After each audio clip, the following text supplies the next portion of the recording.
Hi everyone, I hope you had a great summer. It is great to be back on Go Noodle's Instagram stories.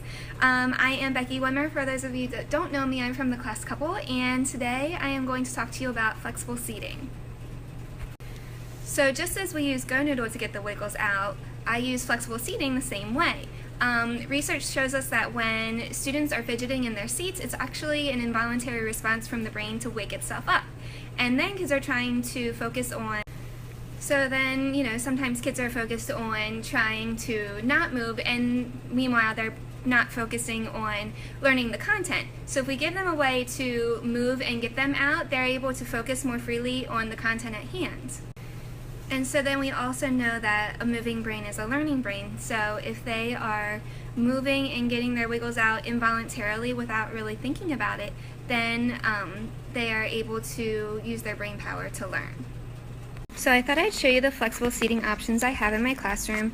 We'll start out with the most general here. I just have 4 regular sized student desks for students that like to sit at regular desks, and then school starts on Wednesday, so there's all my toolboxes. But then I also have 2 standing desks. So I teach first grade, so all I need to do for a standing desk is just raise them up as high as they'll go, and that's tall enough for my first graders to stand.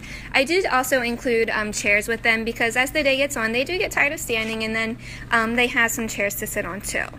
And then I also have a table with yoga balls, and one tip if you have these, then they don't have bottoms, just get some cheap dollar frisbees so that way they're not rolling around on the floor.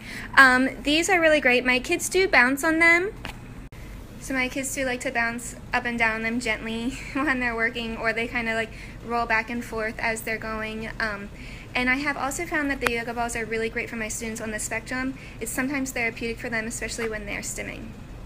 And then I also have this low table. We just call it a low table. It was actually a coffee table that I found from a yard sale for a really great price, and I just sanded it down and painted it and put 2 cushions with it, and my kids love to sit at the low table. And then I also have a regular circle table with regular chairs as well. Not all students want to sit at a different type of spot every day, and that's great. And they get to learn where they want to sit and what works best for them as the year goes on. And then at my blue table, I have hokey stools all around, and these are actually my favorite type of flexible seating option.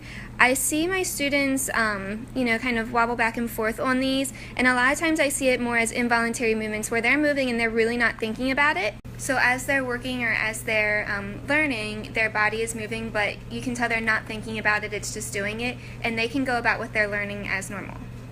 And while some of these flexible seating options can get a bit pricey, one of the ways that I got some of the hokey stools was through Donors Choose. And one of the things that's great about it is for the first few days of your project, you can get any donations doubled. So if you share your project with your students' parents and share the code, even a $10 donation is doubled to $20, and it helps you on your way to getting your project funded. So those are all of my classroom seating options, and then during independent work my kids also have opportunity to sit in our big open floor area when we're not learning there, and we have yoga mats, and we have lap desks, and we also have our reading bench and our reading nook.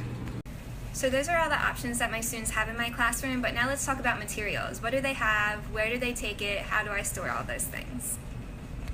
In the front of my classroom, I have a shelf that holds all of the bins, and my students will keep pretty much all of their materials in the bin. Their toolbox should fit there as well.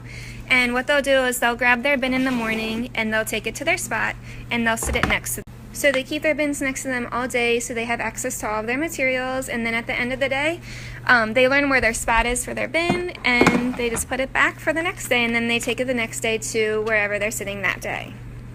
There are times when their bins do fall and the materials come out, but they work together and pick them up, and as the year goes on it gets better. They learn about their bodies and about their space, and they keep their things in place. So now let's talk about how I introduce flexible seating at the beginning of the year and how I manage everything and where they sit on a daily basis. When my students walk in on the first day of school, they won't see the hokey stools at their spots or the yoga balls. They will just be sitting in those regular chairs there because, let's face it, it's the first day of school and I haven't taught them the rules of the seating yet. So our first day of school is a lot of the classroom rules and the school rules and getting to know our school and all of those things. So I usually wait till the second or third day, and by that time they're like biting at the bit to know about the seating. So I usually pick the Hokey stools first and we talk about. So we go over the rules of the Hokey stools, we talk about the things that they can and can't do. I sit on them and I show them how I would be sitting and learning, and then I pull 3 or 4 of them out and I rotate them around the room so each kid sits on them for about 20 minutes at a time. So as the seats are rotating and the kids are trying it out, it's a great opportunity to acknowledge and praise the good things that you're seeing, and also to address some of the things that may not be what they're supposed to be doing on the Hokey stools. So that way it's a short amount of time, and so they're trying them out for a short 20 minutes at a time and not a whole day. And I do the same thing with the yoga balls, and sometimes I do those trials for more than one day so they can really get the understanding and know the rules of the seats.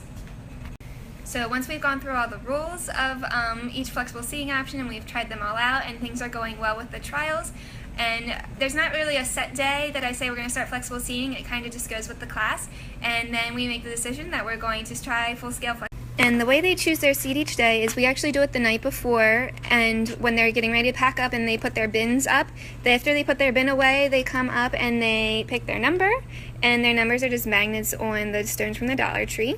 So then they put their number next to the seating option that they choose for the next day. And you can see here that's the numbers next to the seating options are how many people are allowed to sit at that spot each time. And we talk a lot about how the spot that they choose the night before is the spot that they're going to sit at the next day. They don't get to change it. They can then sit at another spot the next day. So they stay at one spot for the full day, and then they can move to a different spot the next day. And then we also talk about how if you're sitting at the low table or the standing desk, since there's only 2 spots there and a lot of people want to sit there, if you sat there one day that week, try and wait till the next week unless no one else wants it.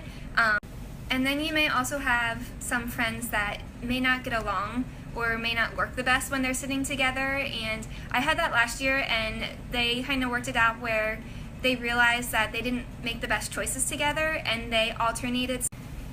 So they alternated spots. They both really liked to sit at the yoga balls, but they knew it didn't work out well together, and so they would talk to each other about where they were sitting each day, and one would sit there one day and then the other would sit there the next day. And there are times where I have had to be the one that chooses where someone sits if you're having a difficult time with their behavior. Sometimes they need to sit at a spot where they learn best, and then after a day or two give them a chance to.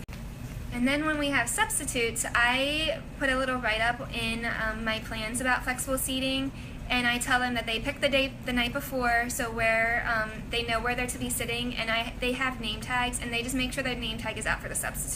And I do also tell the substitute that if they encounter any problems with the seating, they have the choice to move a student to a different spot where they feel that they would learn best at. And I also wanted to talk about sharing flexible seating with parents. So since last year was the first year that I did flexible seating, I had all the seating options out when the parents came for back to school night. I talked about why I wanted to try it and pretty much how and I talked a lot about how I want to find the best way for their students to learn. And a few months later at conferences, they told me that they at first thought I was crazy, but they found out how much their students loved it, and they were really all for it. So I think showing them and being really open with them, and I also share that I like to try new things with students and find the best ways to help my students learn. And when you put you're putting the students first, the parents are going to be very supportive. And I also wanted to share that the posters that you see from Flexible Seating and the choices here, they are from Just a Primary Girls TPT store. So if you made it through all of that information, thank you so much for joining in. I hope you gained some really great insight about flexible seating. If you have any questions, send a message, and also be sure to follow me at our Instagram page at The Class Couple to see our flexible seating journey this year.